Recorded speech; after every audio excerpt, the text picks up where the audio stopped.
Hello, my name is Glenn Dyer, and you are watching a Dyer-Situation. Today I'm seeing hidden figures. Something about these ladies behind NASA. Or something. Or like the Apollo missions. Cool. Empowerment! Yeah. Let's see it. And I'm back. So... yeah, this movie did not have a good first impression.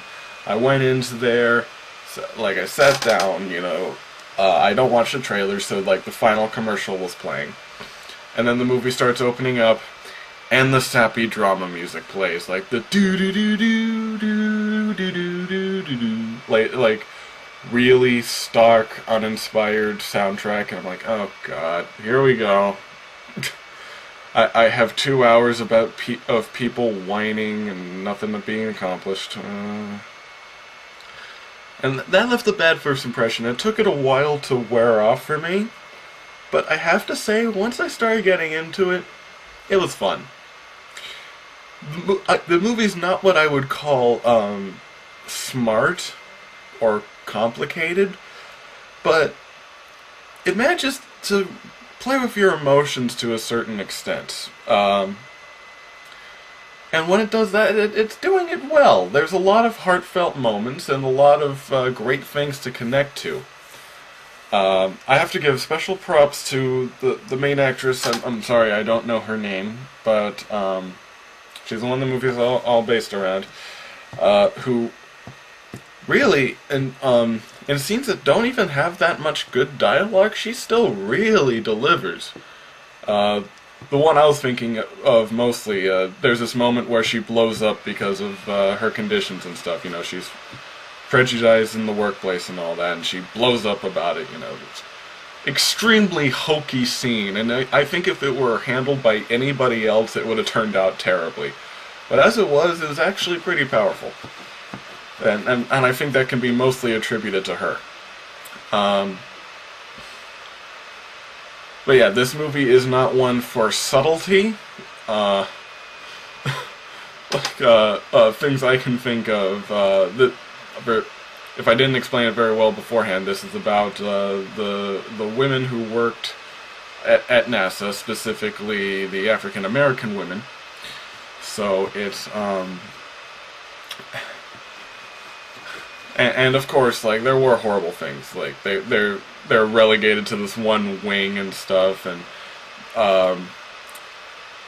like away from everybody else. But our main character's called into like the main office because she's a better calculator than anybody else. They call them computers, which is interesting. And eventually, she starts doing more work than anybody else in there does. So that's the inspiring part.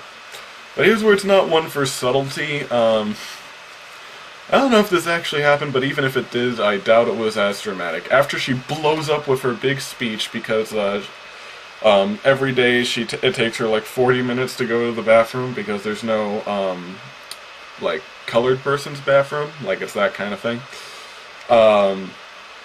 Which yeah, is horrible.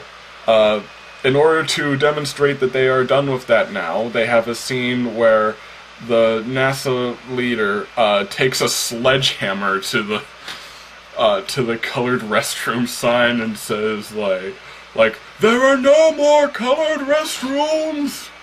Like, okay. As I said, maybe something like that did happen, but I doubt it was that overdramatic. And yeah. That's not necessarily a bad thing. It's not one for subtlety. It's not one for real heavy creativity or complexity. It's a simple little piece designed to give hope and to make you feel good. To make it feel like you can accomplish something, and that has its place. So, definitely, I think once it starts going, it can be a very, very enjoyable film. So yeah, I'd recommend it to To anyone who just wants to have that warm feeling for a little bit, because it does deliver on that. Very inspiring, I suppose. If I weren't a heartless monster, I probably would have been, but, you know. So, yeah, it's enjoyable. I recommend it. Yeah. So, until next time, I'm Glenn Dyer, and you have been watching a Dyer-Situation.